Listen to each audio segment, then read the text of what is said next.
And this morning, the suspect charged in the targeted killing of a healthcare exec remains behind bars in Pennsylvania. Luigi Mangione is fighting extradition to New York after being denied bail. The suspect shouting and struggling against officers as he was brought into court. And completely out of touch and an insult to the intelligence of the American people and lived experience. Mangione's lawyer says his client will plead not guilty to the murderer of UnitedHealthcare CEO Brian Thompson, dismissing the list of evidence police say links him to the crime. Listen, I haven't seen any evidence that says that he's the shooter. The fundamental concept of American justice is a presumption of innocence, and until you're proven guilty beyond a reasonable doubt, and I've seen zero evidence at this point. NBC's Stephanie Gosk is in Hollidaysburg, Pennsylvania. Also with us, retired FBI Assistant Director and NBC News Senior National Security Analyst Frank Figliuzzi and former federal prosecutor Berit Berger. Okay, Stephanie, where does this case stand this morning with Mangione now fighting extradition to New York? So, Ana, he's fighting extradition, which could slow it down for a couple of weeks, but likely is going to move forward at some point. You know, officials here in Pennsylvania and New York thought it would be a little bit easier, but in that hearing yesterday, his newly acquired defense attorney stood up and said that his client was going to fight extradition. We were in that courtroom. Mangione was interesting. He was calm, relaxed, even smiling at times. That was totally different from how he presented himself on his way in, shouting at cameras. In terms of the investigation, law enforcement officials have not said what the motive may have been in this case, allegedly, but we do know that they are looking at his feelings about the health insurance industry in general. And NBC News has learned that there is an internal analysis of the investigation where investigators say that he may be looking at this as a kind of this murder of Brian Thompson as a kind of, quote, symbolic takedown. They're also analyzing those 3 handwritten pages that were found when he was arrested, broadly criticizing, according to 3 law enforcement officials, the health industry in general, but also specifically mentioning UnitedHealthcare, calling the industry parasites, but they have not said that he had a specific motive up until this point. He also said in those pages that he was not working with anyone. And while the NYPD has not said they have found any evidence that he was working with someone else, they are keeping open that possibility. For now, as you mentioned, he's back in a Pennsylvania prison. The next scheduled court date is December 23rd, Anna. Stephanie Gosk, thanks for bringing us the very latest.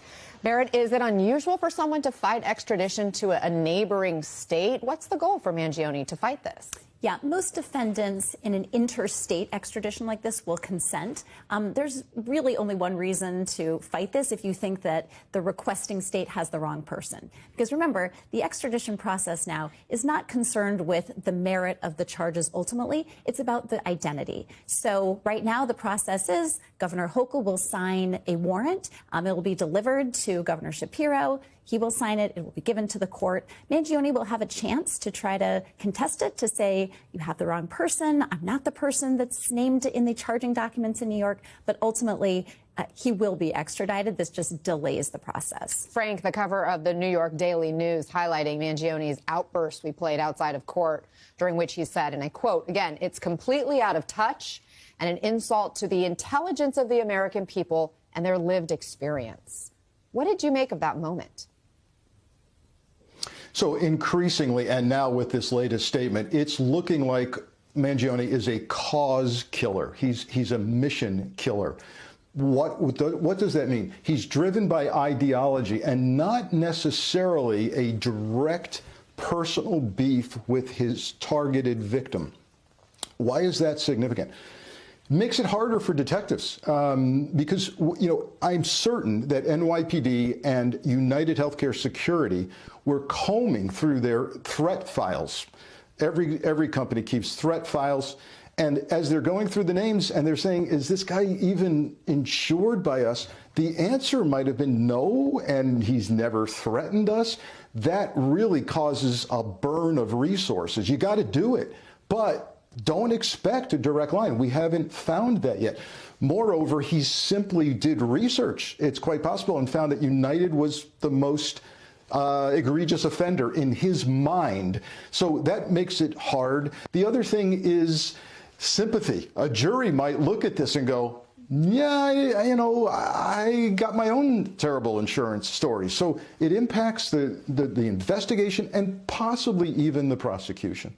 Mangione has retained an outside attorney who says he hasn't seen any evidence that says Mangione's the shooter.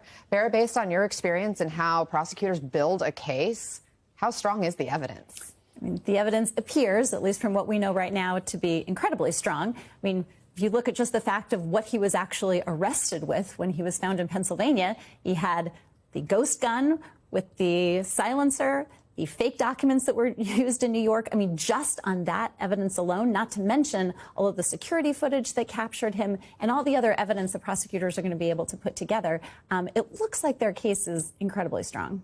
And Frank, other evidence are his writings, right? NBC News got in touch with a Substack writer who says he's corresponded with Mangione. He says they exchanged some 20 emails from April to June, and they spoke via video chat for a total of 2 hours, along with sending direct messages on X and Substack. And among other topics, he says Mangione complained about how expensive health care was in the U.S. The writer says Mangione also expressed interest in the ideology of Ted Kaczynski, the Unabomber, saying Mangione disapproved of Kaczynski's deadly actions, but that he, quote, shared his concerns about rampant consumerism gradually eroding our agency and alienating us from ourselves. Frank, how does that fit into the investigation and a potential motive? Yeah, this is eerily similar to the Unabomber case, which I touched on. I was assigned to San Francisco division in the FBI that was headquarters for the Unabomber investigation. We all had a piece of that, and yes, the manifesto has been read by Mangione of the Unabomber, and yes, he said I conclude that there are scenarios where it's ethical to murder someone. Very damning, by the way, as is his own little mini manifesto, where he basically confesses, yeah, I did this, it had to be done, they deserved it. So it's tough. And listen, for evidence, let's not forget, reportedly, NYPD got DNA off of the water bottle and possibly the cell phone. So they may have already, Pennsylvania may have already taken his DNA swab. If that's a match, this fighting extradition is going to be real quick. Berit, you just mentioned the gun investigators say Mangione had on him when they took him into custody, and we're learning they're looking into whether he made the gun or maybe whether somebody sold it to him. How does that impact the potential charges here? Yeah, so these ghost guns are guns that are not sold as fully assembled firearms. Some of these can actually have components that are manufactured with 3D printers. So there's been reporting that some, at least maybe the casing of it, was manufactured with a 3D printer. Remains to be seen, but that will form the basis of an additional charge. It's just important to remember that these are guns that are so difficult to regulate and for law enforcement to, follow and be able to track. So that's why they are such a pernicious threat. Frank, how interesting is it or surprising is it that he was on the run for days after the shooting? And while we can't confirm that the gun he had on him was the gun used in the murder, how surprising is it that he didn't try to get rid of the gun? What does that tell you? Yeah, my theory on that is, first of all, he may have been contemplating another target, thereby let me keep my weapon. Number two, he's more about making a statement than evading arrest.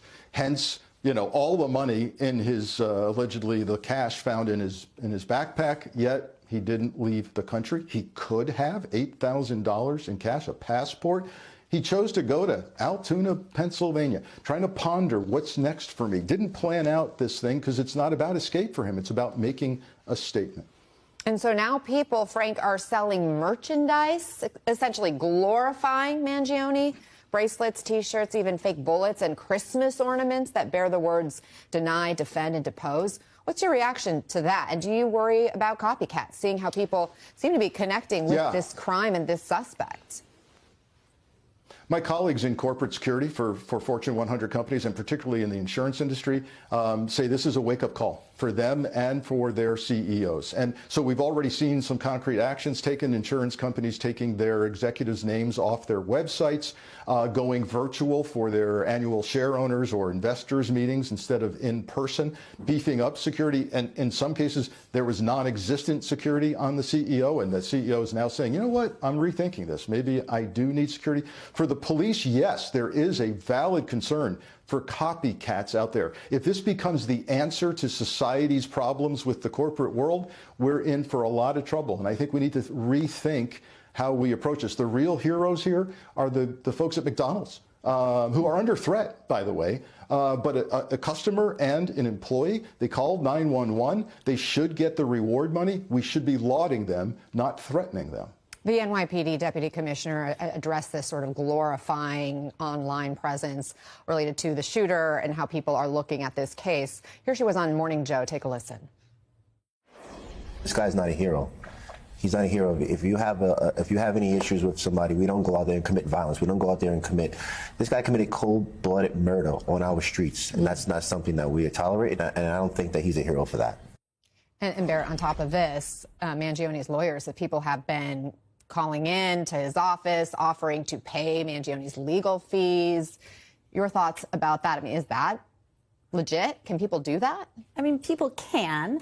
I think ultimately this is all, I mean, look, this won't have any relevance for his legal case down the road. What this could do is be building some sort of almost jury nullification defense, right? If the prosecution's case is as strong as we were saying that it probably is, all of this, you know, he's a martyr and he was doing this on behalf of, you know, the little guy, all of that goes to some sort of jury nullification, hoping that he could ultimately find one or two people on the jury that were sympathetic to his cause that, you know, found it, even though it wouldn't be a legal defense, that they might find it some sort of an emotional or moral defense.